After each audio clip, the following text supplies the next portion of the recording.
me enteré de toda clase de hechos que eran completamente nuevos para mí. Que los evangelios, por ejemplo, fueron escritos entre los años 65 y 100.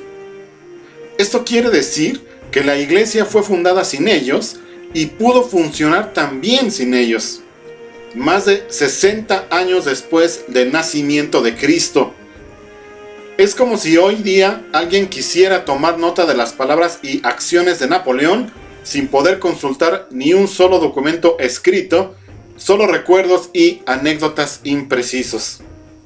A principios del siglo XVI, el Papa León X declaró, según consta en los anales, que nos ha prestado un buen servicio este mito de Cristo.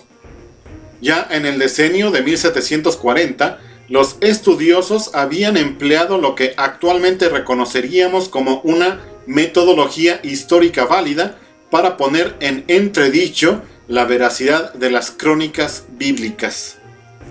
Rudolf Bultmann, de la Universidad de Marburgo y uno de los comentaristas bíblicos más importantes, famosos y estimados del siglo XX, resume del siguiente modo: creo en verdad que ahora apenas podemos saber nada relativo a la vida y la personalidad de Jesús, toda vez que las primitivas fuentes cristianas no muestran ningún interés por una u otra cosa, y además son fragmentarias y a menudo legendarias. Con este tipo de declaraciones y testimonios, inicia el libro El legado mesiánico. Este libro tiene por subtítulo una pregunta a cual más polémica: ¿hubo más de un Cristo? El libro, que fue publicado en la década de los 80, fue escrito por Michael Bagent, Richard Leigh y Henry Lincoln. ¿Qué? ¿Qué no son los autores de El Enigma Sagrado? Así es. Este libro es, de hecho, la segunda parte de El Enigma Sagrado, un libro sobre el cual ya publiqué un video en el 2016. El legado mesiánico se centra principalmente en la figura de Jesús, o Jesucristo, sobre todo la primera parte que habla sobre el Mesías. En los diferentes capítulos de esta primera parte, se nos plantea a un Jesús humano y además nos habla de un hombre rebelde contra las instituciones. Quizá una de las partes más interesantes que tiene esta primera parte es el tercer capítulo, titulado Constantino como Mesías. Habla del emperador Constantino, quien ya sabemos que fue quien legalizó el cristianismo como la religión en Roma. Antes de él hubo persecuciones, torturas y todo tipo de cosas terribles contra los cristianos. Fue Constantino, a partir del Concilio de Nicea, que legalizó a esta religión y además él se convirtió a la misma.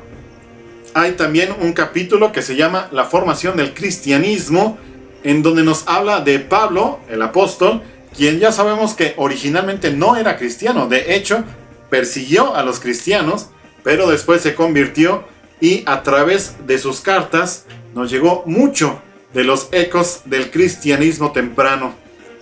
Dentro de este mismo capítulo nos habla de Judas Iscariote y del apóstol Pedro. Esto entre otras muchas cosas. En la segunda parte, titulada La búsqueda de sentido, los autores vienen hasta los tiempos modernos, presentando a la Rusia soviética y a la Alemania nazi como sustitutos de la fe. La forma en que estos dos movimientos, uno generando a toda una nación y el otro con las intenciones de imponerse como imperio, queriendo modificar el pensamiento espiritual de sus habitantes. Ahora, para la tercera parte, titulada La intriga, si leíste El Enigma Sagrado, ya sabes el estilo de estos tres escritores. Hablan en primera persona, te platican de las investigaciones realizadas, de algunas de las conclusiones a las que llegaron y además nombran a personas importantes dentro de la historia cuyos escritos y documentos llegaron a las manos de estos tres autores. Así es como se mueve la tercera parte del libro. De hecho, precisamente empieza con ellos planteando algunas de las cosas que no pudieron incluir en el libro El Enigma Sagrado y que ahora quedan muy bien para este libro, El Legado Mesiánico. Te recomiendo mucho este libro si te gusta la historia y si te gusta que pongan en duda aquello que te han contado desde siempre.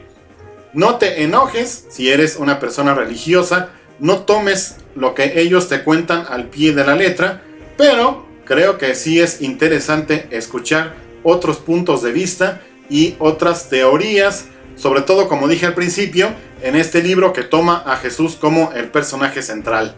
Muy interesante el legado mesiánico de estos tres autores. Hay otro libro más de dos de ellos que ya también recomendé, llamado Masones y Templarios.